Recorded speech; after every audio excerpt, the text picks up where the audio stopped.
안녕하세요. 1인 기업의 시작과 끝, 직사장입니다. 저는 10년차 직장인이었고, 현재는 5년차 셀러입니다. 부업으로 시작해서 전업셀러가 된 지 2년 정도가 되었네요. 저는 요즘 주변에서 이런 질문을 가장 많이 받습니다. 요즘 경기가 많이 안 좋다던데 벌이는 괜찮니? 아직도 쇼핑몰에?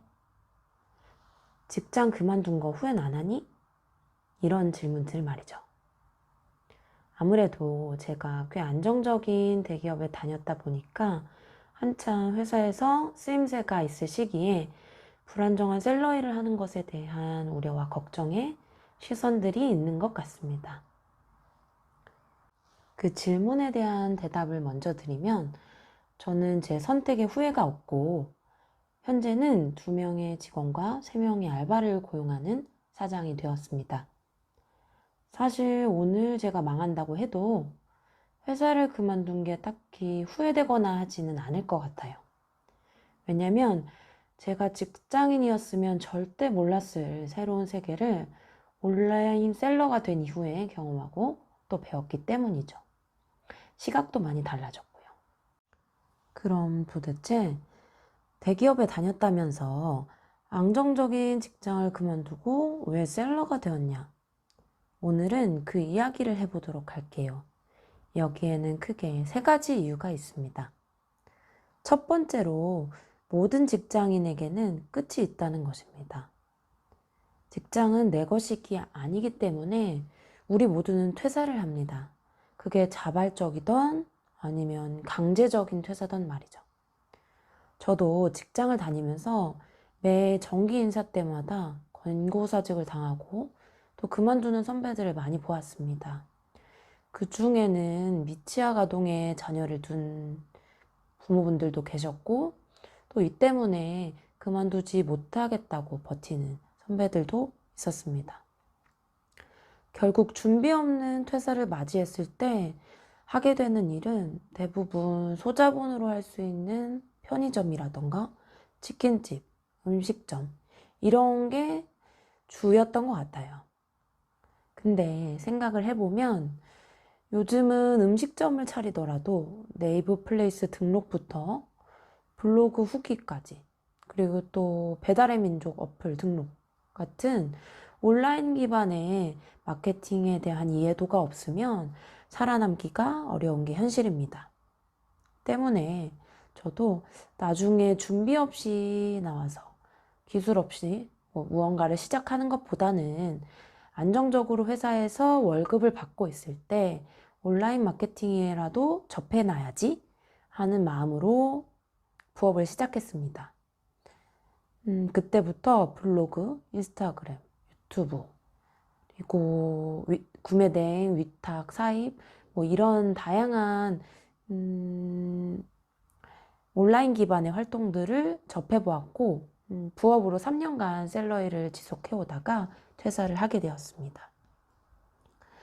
자발적으로 퇴사를 한 지 2년이 지난 지금 저는 다시 직장 생활을 해야겠다라는 생각은 전혀 하고 있지 않습니다.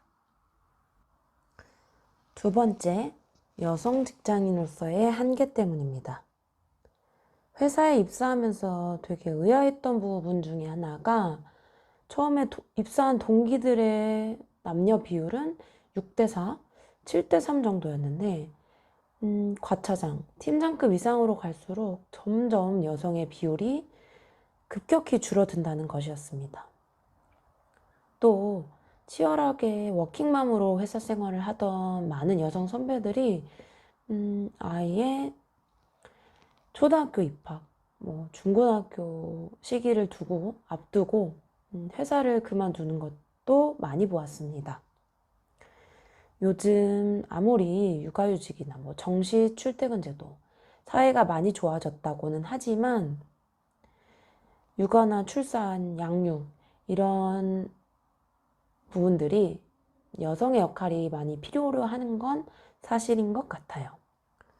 이렇게 상급자의 비율이 남성이 좀 더 많기 때문에 제가 개인적으로 느끼기에 남자 동기들에게 좀 더 많은 기회가 주어졌던 것도 사실인 것 같습니다. 이는 좀 되게 자연스러운 게 저 또한 뭐 이성인 남성보다는 동성인 여성과 함께 일하는 게 편하기 때문에 능력치가 비슷한 두 직원이 있다면 동성에게 일을 주는 게 어떻게 보면 자연스러운 흐름인 것도 같습니다. 퇴사 이후에는 온라인 기반으로 사업을 하고 있기 때문에 상대적으로 시간적으로 좀 자유로워졌고, 뭐 출산, 양육, 이런 부분에 있어서 부담은 좀 덜어진 것 같아요.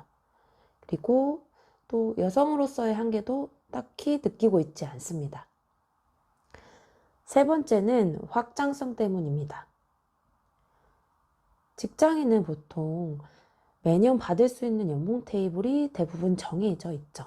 이직에도 한계가 있고요. 그러나 사업은 내 소득 그리고 도전에 한계가 없다는 게 장점 아닌 장점인 것 같습니다. 그만큼 리스크도 크기 때문이죠. 제가 직장에 다닐 때 하는 모든 일들은 직장의 자산으로 귀속이 됐지만, 그리고 또 제가 하는 일들이 직장 상사의 승진을 위해서 그런 도구로 쓰일 때도 많이 있었습니다. 하지만 온라인 기반의 활동들은 모두 달랐습니다. 제가 인스타그램을 할 때는 6개월 이상 피드를 올리지 않았음에도 불구하고 팔로워가 200명, 300명씩 늘은 경험을 했고요. 구매 대행으로 5년 전에 올렸던 상품이 아직도 한두 개씩 팔리고 있습니다. 또 협찬 없이 고객이 자발적으로 구매한 제품을 블로그에 글을 써주고 그 글을 보고 구매했다는 리뷰도 종종 볼 수 있습니다. 이렇게 온라인을 활용해서 사업을 한다는 건 내가 일하지 않아도 내가 만들었던 모든 컨텐츠들이 나를 대신해서 일해준다는 걸 의미합니다. 내가 잘 때도 다른 일을 할 때도 언제나 말이죠. 때문에 저는 아직도 온라인의 확장성을 믿고 있고 희망찬 미래를 꿈꾸고 있습니다. 아마 저와 비슷한 고민을 하시는 많은 분들이 계실 거라고 생각을 해요. 저도 처음에 회사를 그만두고는 싶은데 뭘 해야 될지도 모르겠고, 그래서 답답해서 유튜브 도움을 참 많이 받았습니다. 독학으로 셀러 활동을 시작했기 때문에 그만큼 많은 시행착오도 있었고 유튜브를 통해서 배운 것도 참 많습니다. 이제는 저와 비슷한 고민을 가지고 계신 분들에게 조금이나마 도움이 되고 싶어요. 그래서 앞으로 많은 소통을 하려고 하는데 고정 댓글로 링크 달아두었으니까 궁금하신 게 있으시거나 고민 상담 필요하시면 언제든지 편하게 연락 남겨주세요. 2천만 직장인이 종합소득세를 경험하는 그날까지 직사장이 함께합니다.